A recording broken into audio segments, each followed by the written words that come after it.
Hello, everybody, and welcome to another edition of What in the World is Happening, the show about Maitreya and the Masters of Wisdom. Today's topic is signs of Maitreya's presence in the world.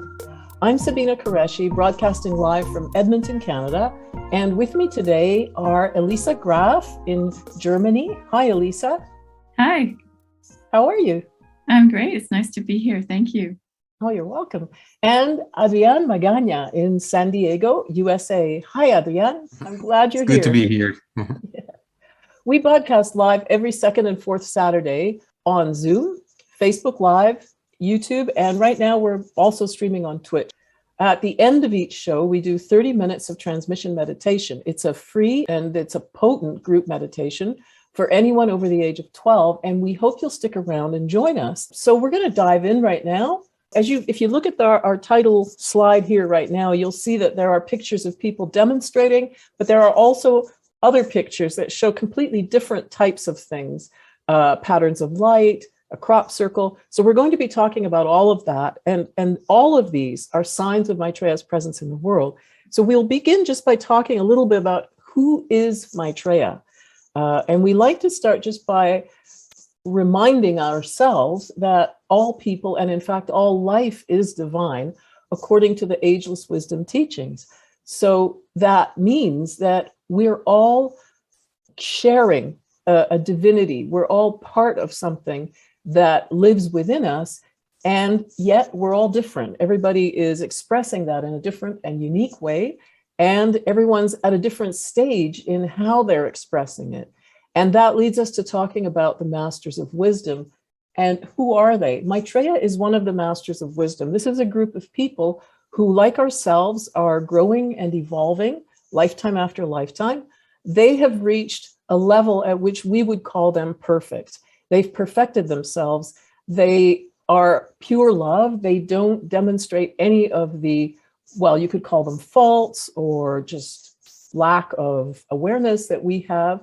And so we also call them Masters of Wisdom because they have mastery over themselves, and they have, excuse me, completed their evolutionary journey on Earth. They don't have to come and be born anymore, but they're here to help us. They are the ones who stick around and say they're going to help us as we move into the same mastery. I mean, it takes time. We're not doing it suddenly or quickly, but it is down the road for all of us. And Elisa, would you like to talk a little bit about who Maitreya is? Maitreya is the head of the Masters of Wisdom. He embodies the unconditional love of the Christ. He's both a Buddha and a Christ. And he's expected by all the world's major religions, by different names, of course. The Christians are expecting the return of the Christ. The Jews are expecting the return of the Messiah. And the Hindu people are actually expecting the return of the Kalki avatar. And the Buddhists actually have his name right. The Buddhists have known for a long time, since the Buddha Gautama explained that the next Buddha that would come would be named Maitreya. He's going to be the world teacher for the next 2,250 years around. And he awaits an invitation from humanity to come forward and to step into our world, into our everyday world, and to help inspire us to make the changes we need to make in order for us to solve the crises we're facing today. Really, when we talk about solving those crises, in a way, what we can say is that we are lacking certain things. For example, everybody doesn't have healthy food and clean water. Everyone doesn't have housing. Everyone doesn't have health care. Everybody doesn't have access to education. And we're not taking care of the environment. And those are Maitreya's priorities, all the masters. And in fact, without this as a basis, it's impossible for us to move forward. That's right. Actually, the United Nations, I don't remember, was it in 1945? The United Nations Declaration of Human Rights, Article 25, states that everyone has the right to a standard of living adequate for the health and well-being of himself, of his family, including food, clothing, housing, medical care, and necessary social services, and the right to security in the event of unemployment, sickness, disability. So basically, we've known for a long time that these things need to be covered in order for all of humanity to move forward. So we already have something that we can use as the basis for this. That's right. And it's probably also common sense for most people that if you don't have enough to eat, you can't really focus on anything else. Right. They're really basic things. I was just reading today about how with this new variant of the COVID virus that's emerging, the Omicron one, leaders in Africa are saying that this is the direct result of the greed and hoarding on the part of the rich nations of the world with vaccines. Yeah. And yeah, so I think if I may please go in, one of Maitreya's priorities is that we as humanity recognize that we are one family, we're all interconnected, and one of the ways to manifest that is through sharing. So now that you're talking about the lack of awareness that humanity has at this point, is really represented in the vaccine, how the rich countries and the pharmaceuticals developed these vaccines and decided not to share them with the world, with a few exceptions, right? I believe that Cuba is more than happy and willing to share their vaccines. They just don't have the means of productions to make them in those large quantities so that they can share them with the world. But the rich nations are gathering most of the vaccines, right? So you're right. The African nations, what we known as the southern countries, right? So the southern hemisphere, also the poor nations, have been able to access these vaccines, right? So Maitreya's priorities is to awaken the love aspect in the hearts of humanity, and one of the ways that we manifest this love is through sharing, right? Sharing is divine, as Maitreya says. Right. When you share, you recognize that the other is the same as you. You're affirming that fact.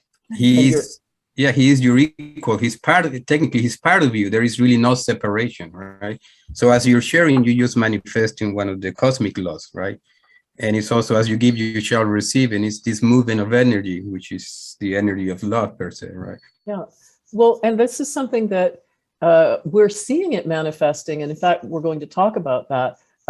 People power, how people are stepping up and speaking out. They are demonstrating their experience of this connectedness, their experience of sharing something with others that is beyond nationalities, boundaries, race, religion, whatever you might use as a separation. People are experiencing that those separations don't exist. They are facets of who we are. For example, I'm Canadian. I may have a particular viewpoint about the world, but that we share something that goes beyond that. And this is manifested by people stepping up and demanding justice, demanding sharing. So it's very much a sign of Maitreya's presence in the world that this is happening. And these teachers, we mention them every time just to say that there is a source you can go to if you'd like to read more about what we're talking about when we talk about the Masters of Wisdom and Maitreya. And the most recent exponent, Benjamin Creme, was alive until just a few years ago, and his books are available. We also will put up a website with 4 free downloads. You can have access to those immediately if you're interested. All of these teachers spoke about, in their books and writings, the same topic that we're covering today. That is, who are the Masters of Wisdom? What is their relationship to us? Who is Maitreya? And why is this important? Why should we be aware of it? All of these authors had personal contact with a particular master, sometimes more than one master. We know that Master Kutumi, Master Moria, and Master DK were the source of the information. We don't know who's Benjamin Crane Master is or was. I mean, he's still around the master.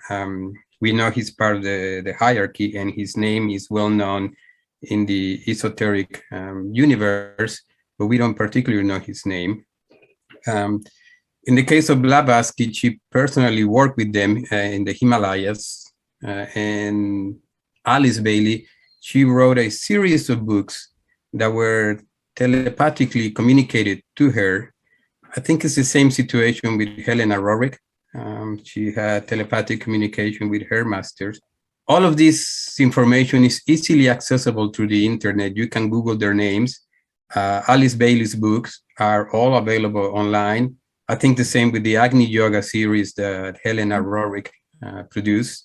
As you mentioned before, you can find 4 books. I think we will give the information later through the Cherry International Foundation, right, regarding Benjamin Crane's books. And I think you can also find Blavatsky's works online. If not all of it, most of her works are available online. She was a prolific writer, so she has a lot of things that you can discover if you are curious. And Adriana, how did you come to this? Like, why are you interested in this? Why are you here today telling this story with us? I just love it. I mean, I think that's the basic answer, right? Why I love it, I really don't know, right? But Okay. at a certain age, I guess it's karma, right? It's my karmic mission to study this. And part of the process that we were talking about earlier of sharing, I also find it interesting that once I get a certain information, I love to share it with those who don't know it. Right? But how I came to this, I was curious, right? And eventually you find this information that seems to resonate and have power, right? The words have power. It's meaningful and it just sounds true, right? There's something about this information that it's hard to give up, and you just want to read and find more, right? So that's my personal interest. And honestly, I cannot stop reading, right? I have to be honest, I don't understand everything I read. In particular, Blavatsky, I find her very hard to read. Bailey, a little easier. Helena Rorick is beautiful. The way she communicates her message is almost poetic. And Benjamin Crane is the easiest. I think that's his gift to humanity, that he was able to take the information of these 3 previous authors and summarize it, synthesize it in a way that is more accessible to the general public. And I recommend those who are new to this information to start with Benjamin Crane. Right? And you can pretty much start and end there if that's all you want. What about you, Lisa?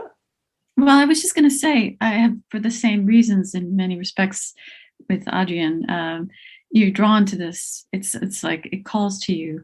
But I think it's also really important to say to everyone who hasn't already had contact with this information, all of these teachers, all of these writers said in their writings, and the masters who wrote through them also said that don't listen to this or read this or accept any of this without checking first to see if it has the ring of truth for you. And I think that that's a really important factor that we all have to keep in mind. That, you know, they're not actually here to sell something. They're not here to tell you something that you should believe. It's actually about, does this ring true for you? And obviously, those of us who are really interested in the subject, for us, we found that it does. It resonates with us.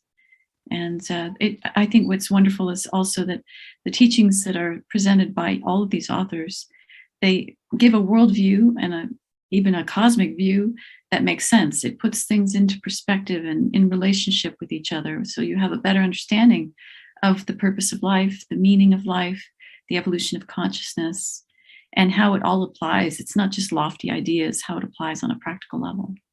That's right. There's a real synthesis. I have to say, one of the things that appealed to me was that it brought together the fact of different religions, because my father comes from a Muslim tradition, my mother from a Christian tradition. Now, that was never a problem in our home, but it's still, at a certain point, as I was growing up, I began to think, okay, well, there's all these religions. Which one's right, or are they all right? And I mean, I intuitively felt they're all right. I mean, how could they not all be correct? You know, it wouldn't make any sense otherwise. But that was one of the things I really liked with the Ageless Wisdom Teachings, was that what it said was that all these different paths and ways of approaching our human experience have a value that is, without any doubt, real and necessary and serves a purpose for people who espouse them or who are part of that tradition. But there's no competition. It's not about competition. It's about sharing a common understanding. And that made a lot of sense to me. Yeah, I wanted to add to complement what Elisa said earlier. It is true that all of these masters and the authors, the spokesperson, said that you have to read this and then don't take it just because we say it, right? Take it within and analyze it and ponder on it to see if it works for you, if it has a ring of truth. There's an image that is lacking there, which is Jairu Krishnamurti, who was also very connected to Maitreya. And Jairu Krishnamurti, you can find a lot of his videos online. He loved to say, don't trust the speaker, right? Don't believe anything I say, right? Take it with you and analyze it and break it apart and see if it has a ring of truth. And that is very important with this information or any other information, right? That you get a hold of, right? It's up to you to decide if there's value in it and if it's truth. Right. Is that your dog, Adrian? I was going to ask you. Yes, my dog. He wants to be part of the conversation, but he's not evolved enough. So maybe in the next cycle he'll be joining us. He's an expression of the divine. I'm sorry. He's. Well, maybe you're just you're babysitting today, are you? I am babysitting. Yes. Well, and so, Benjamin. I apologize. Oh no worries. It's kind of a charming sound to have. I wanted to say Benjamin Creme also reiterates the same idea that we have to use our own powers of discrimination to decide what rings true for us. And that one of the other things that I like about this teaching is that the emphasis is on the fact that the real master at the end of everything is within your own heart. And that's sort of the authority that you really have to listen to, is your own heart, you. Yeah, and also the fact that this whole process is one of self-realization. So it's essentially, there's nobody that's going to do this work for you. We all have to take it up ourselves. And I think that that's very powerful. Absolutely. Well, let's go ahead and jump into the change that's taking place today. These are quotations from messages that Maitreya gave through Benjamin Creme. And basically what he affirms is that we're in the midst of major change, major upheaval, and that this change is a result of the presence in the world of Maitreya and the Masters of Wisdom, that energy is streaming through all of us, and it is catapulting us, it's galvanizing us, it's having a tremendous impact on us at every level. And so when we look out in the world and we see things happening that haven't happened before, the types of changes that we're seeing now, this is a direct result of the presence of Maitreya in the world. Well, actually, I was just thinking along those lines, that I think that for me, one of the most important augurs of the time, that Maitreya is stepping into the world really is because we're seeing so much upheaval. And that upheaval portends a tremendous shift in a paradigm. And if you look back, when the Christ was here before, 2,000 years ago, it was also a tumultuous time. So I think that it's really important to remember, even though there are times when even I think it looks pretty bleak outside, that actually it's a positive sign that things are changing, that there is conflict that is resolving itself through our coming to an awareness of the need for the change to happen. But it's not an easy one. So, we have to remember that's part of the process. And it also coincides with the transition between two great ages, the age of Pisces and the age of Aquarius. And that's also true for the last time the Christ was here, when Jesus in Nazareth was teaching. That was also a transition of age from the age of Capricorn to the age of, sorry, not the age of Capricorn, to Pisces. Yeah, from Aries to Pisces. Aries, that's right. So we're seeing these changes because it's a very real fact on many, many levels. Astronomically, because of the masters, there's so many reasons for this. And so we wanted to begin by talking about crosses of light, which have been appearing in windows around the world. I know that here locally, near Edmonton, in somebody's house, a cross of light appeared on a window pane in a bathroom. And this cross of light that appeared, it's inside the glass. It's like a hologram. So in fact, we were given that pane of glass, those of us who talk about Maitreya, so that we could show it to people when we go to expos and fairs. And it just looks like a regular pane of glass, but when you hold up a lighter behind it and you turn on, you flick the lighter and you light it up, or you put a light bulb behind it, this is what you see. You see this. And excuse me, if you use a lighter, you can bring it closer to the glass or further away. If you bring it really close, then you'll see the same cross of light will be much smaller because the light source is very close right to the glass. So you can see that it's actually inside the glass, and it's not a fixed thing. It's alive. Actually, there have been people who've analyzed it, and there is some glass that sort of gives off something like this, but what we're talking about is something different because, for example, there was a church in Knoxville, Tennessee. It's unfortunately, I don't know if it's there anymore, but suddenly the windows, even though they had not been changed, suddenly they started to manifest these giant crosses of light. And the pastor of that church was very open to the fact that this was a miracle. And the people that were going there as well, in many cases, could tell that it was obviously a miracle. I know somebody who visited that church, and it was an incredible experience because, the whole church was lit with these giant crosses of light, and they had just appeared. It wasn't something that actually was there before. So this is something that's very special. It's not just related to what kind of glass is in the window. There's a real energetic experience associated with it. Benjamin Krem's master has said that these are blessings manifested by Maitreya or the Master Jesus. So very special indeed.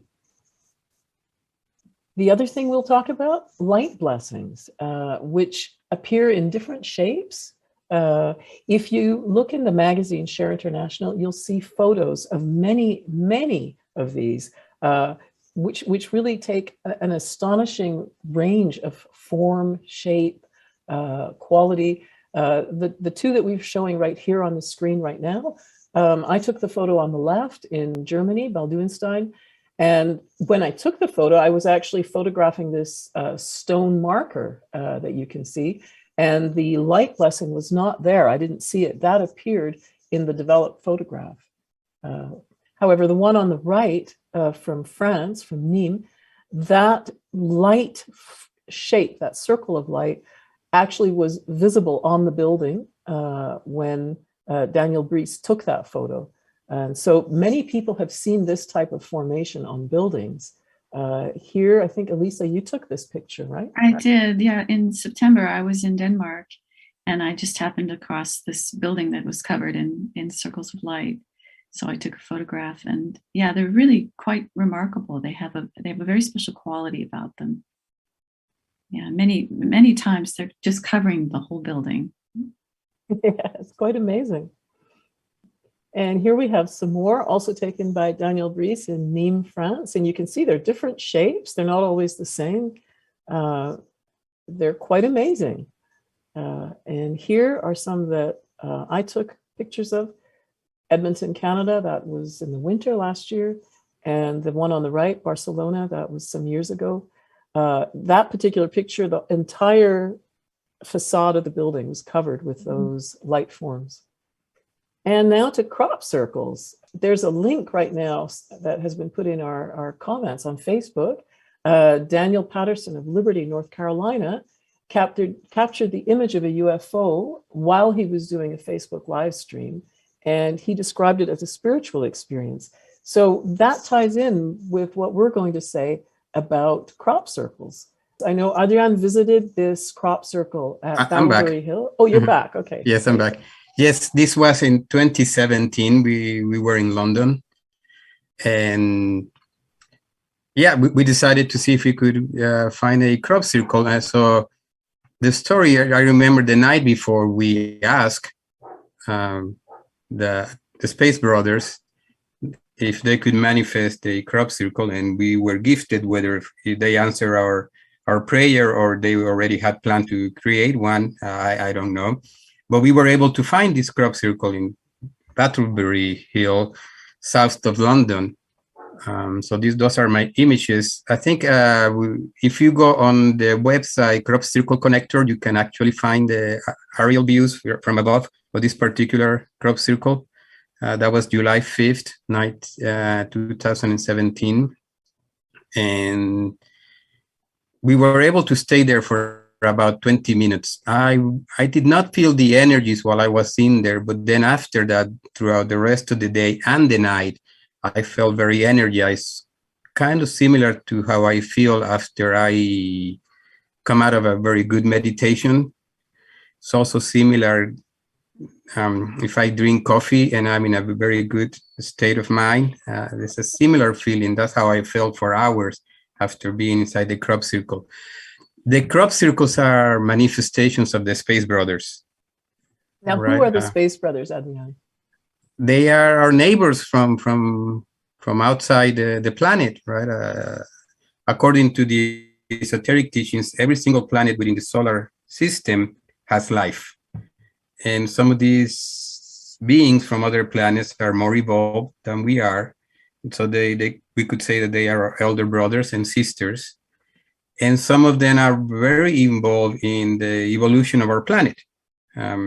In particular, the ones from Mars and Venus, as far as I understand. And those are our closest neighbors too, right? That is true. That is correct. In particular, Venus is being involved in the evolution of humanity for thousands of years. That is mentioned in the esoteric teachings. So if you're curious about it, you can read Benjamin Crame's books and to find more. And there's one book in particular, The Gathering of the Forces of Light, which really comments on that. Yeah, so those are the Space Brothers. And one of the things they do, besides the process of light, the light patterns, is the manifestation of crop circles. Most of them happen in southern England, though they do happen all over the world, right? But the vast majority of them happen outside of London.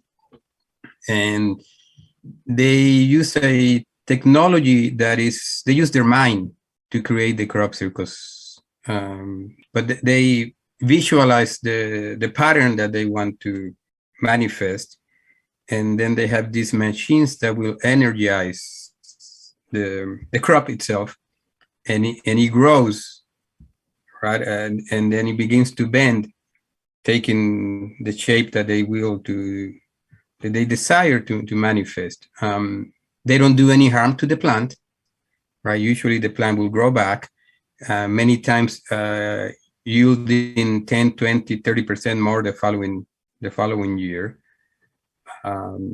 It contains an energy, as I said earlier. Right? So it's, as far as Benjamin Crane said, I think it's beneficial to stay inside the crop circle for a few minutes. If you stay there for too long, it's actually the opposite. It begins to drain your energy. The crop circles have also a different message. One is beauty. They are very creative and they're beautiful to look at. The other one is that they're using sacred geometry to communicate with us. To those of you who are interested in geometry and mathematics, here's another example.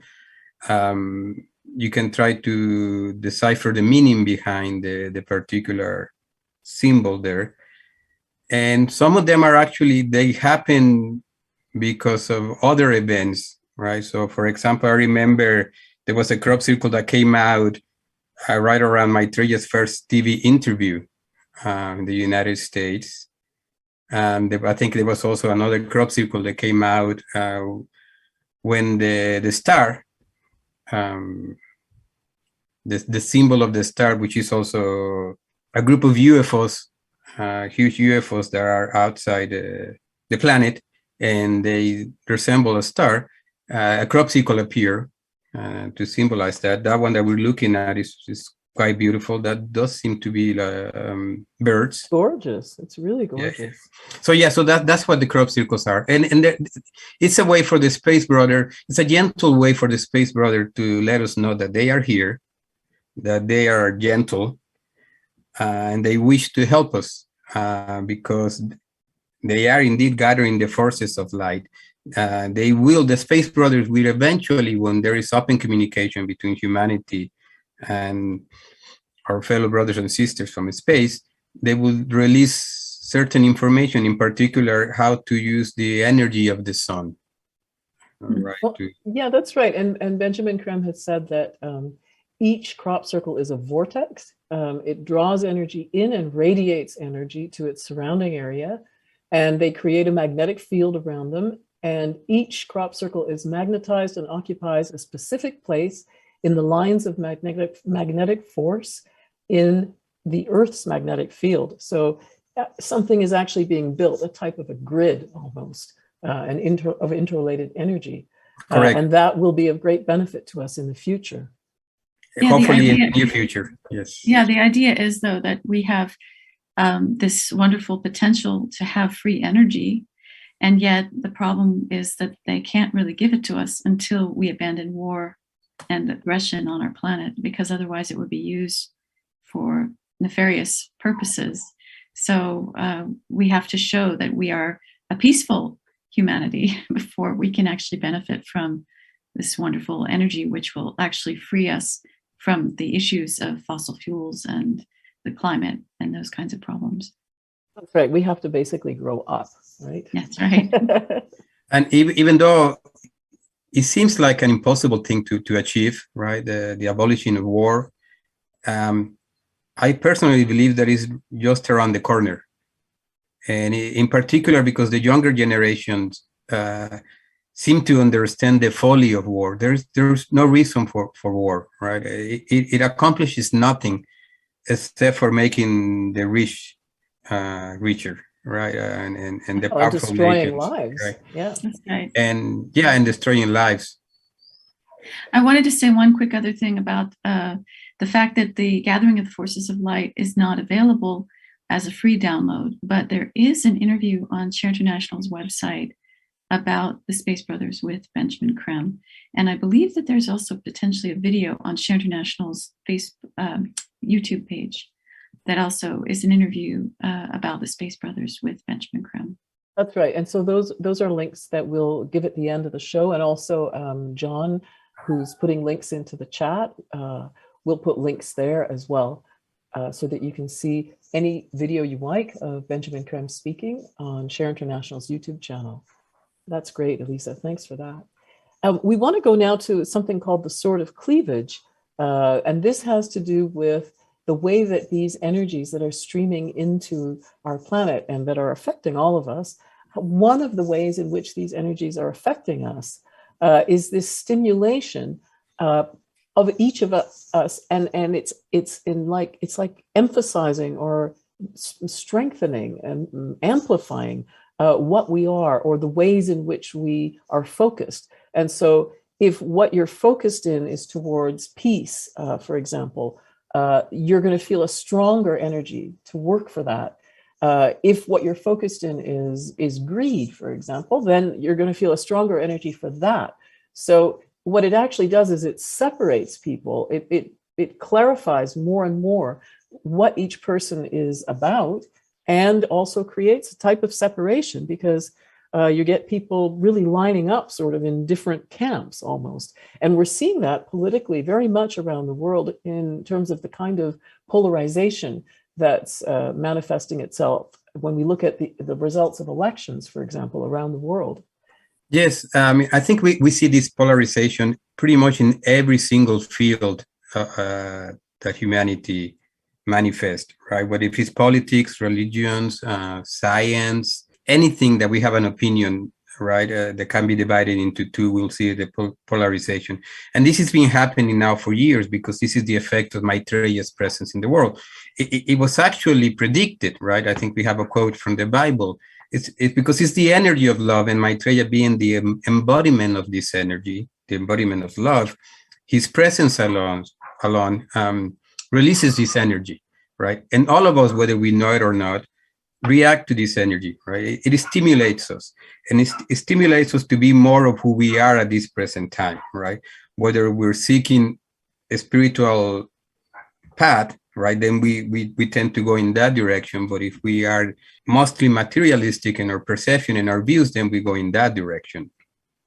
So in the case of Chile, yes, I wanted to talk about that because Chile just had elections not too long ago, a few days ago, and they are going to go into a runoff because there was not a clear winner. And these two political candidates are completely opposite of each other. One is young, and is what we will call the left side of politics, with some socialistic ideas. And the other person is quite the opposite. Is what we would call a neoliberal.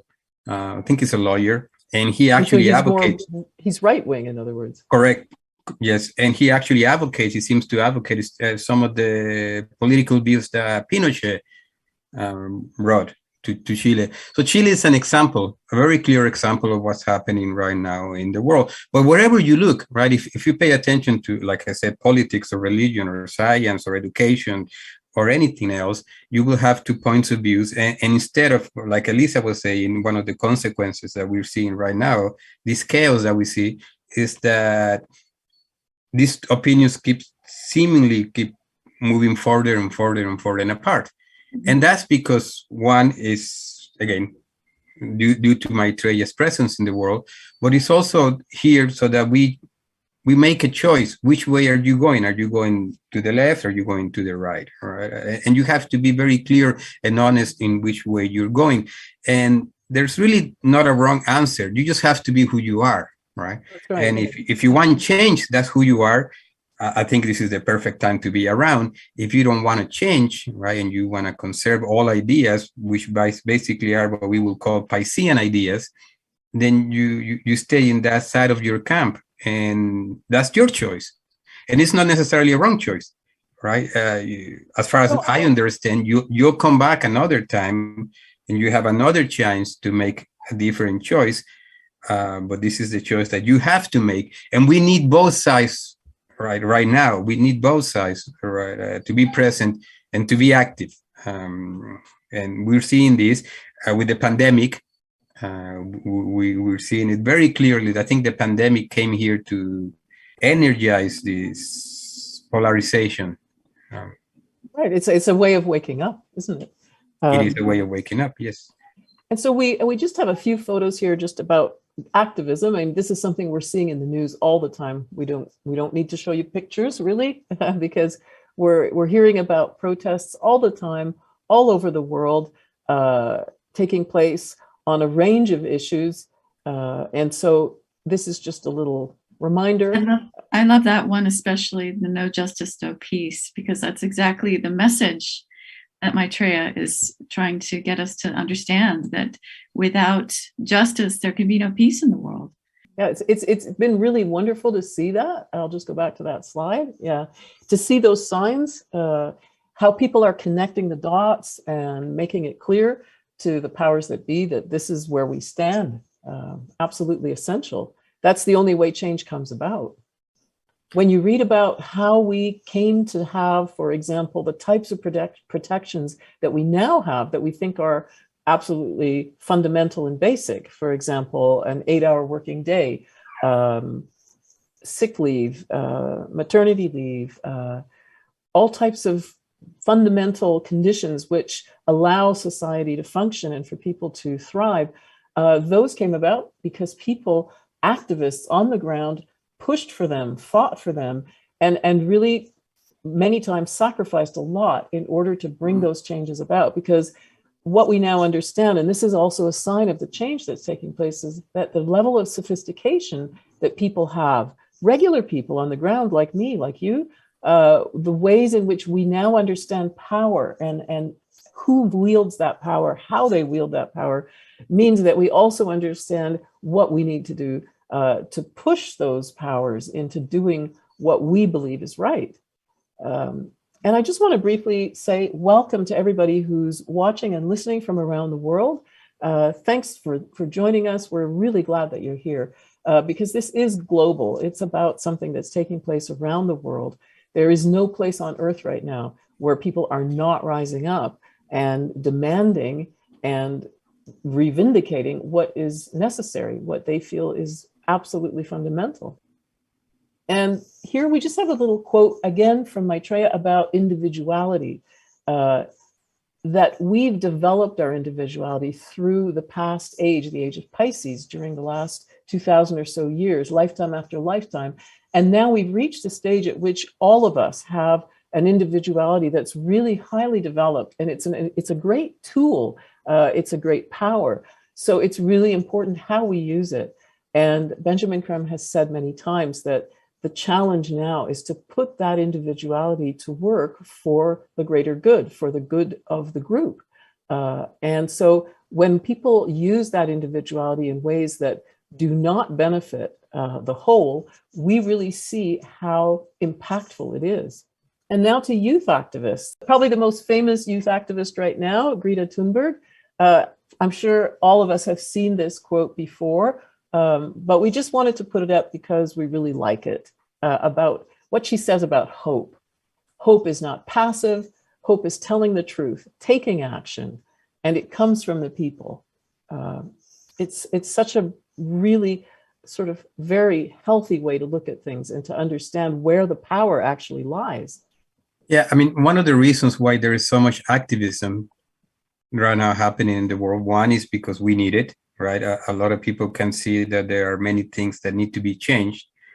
And the only way to change this is becoming active, right? Join a group, a society, a community that advocates for something different that, in their view, is better for humanity. But it is also a reaction. It's a consequence of Maitreya's and the Master's energies. The Masters have been behind many of the changes that have happened, right? Labor changes, human rights. Masters have been behind that, energizing individuals or groups. One of the things about the Age of Aquarius is that the energies are manifested to groups. So that's why we see all these groups coming to life and manifesting themselves. So also, in particular, the younger generation is very active. One, because they can see that if they don't change the world, there is really no future for them.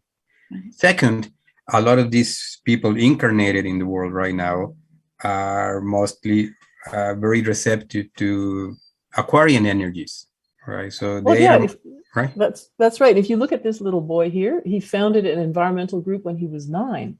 So a lot of these are children who are really becoming active very, very young. And you know, this boy, Francisco Vera, he affirms that, you know, all children have the right to express themselves, and that there's no limit, no age limit to being an activist and to taking part in these great changes. Yeah, and this little boy represents so much of what is going on right now.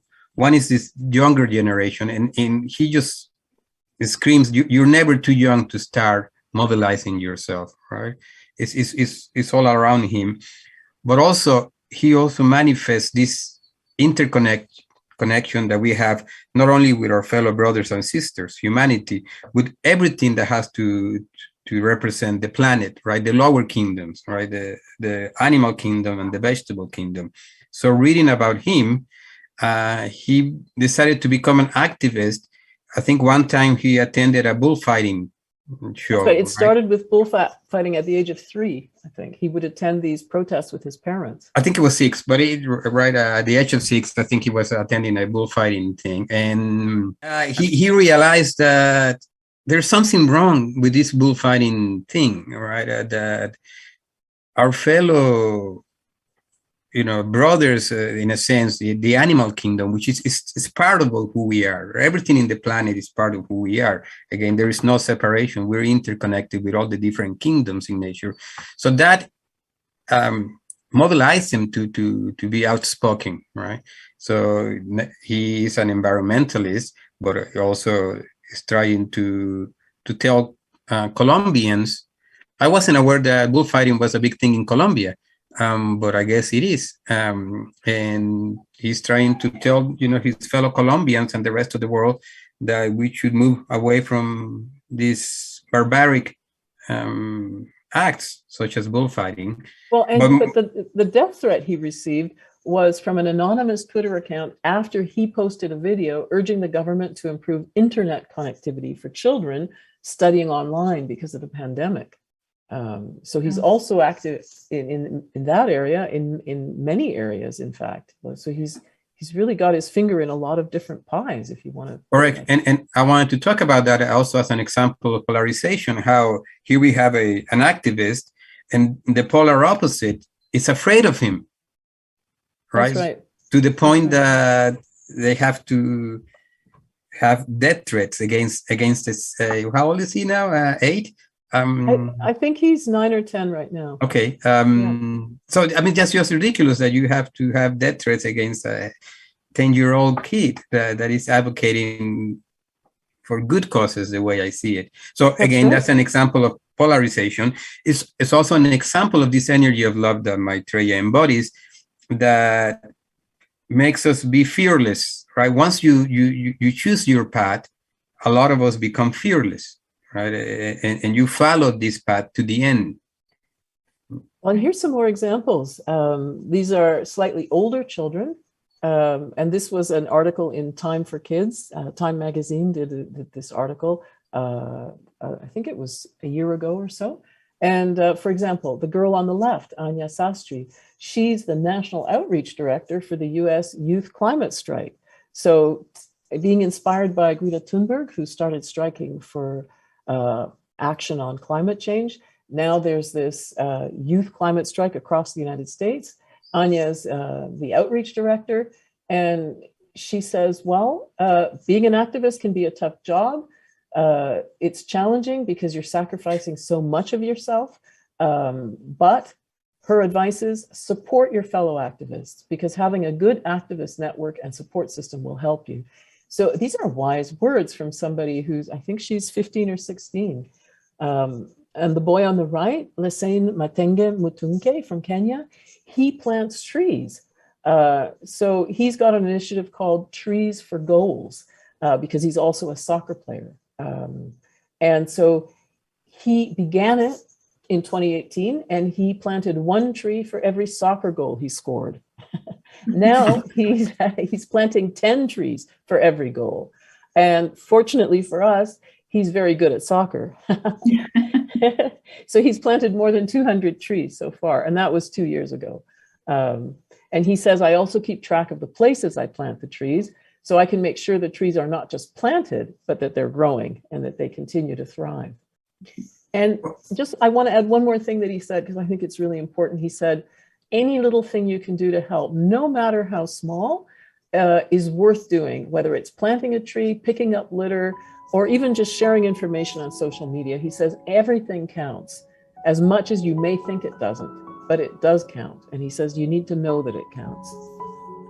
Wow, I mean, that almost sounds like Maitreya speaking there. I think we can find quotes of Maitreya that are very similar. We hope you enjoyed this excerpt from one of our popular episodes of What in the World is Happening. I'm Elisa Graff, a regular guest on the show. There are many episodes you can watch on demand to learn more about the emergence of Maitreya the World Teacher and the Masters of Wisdom.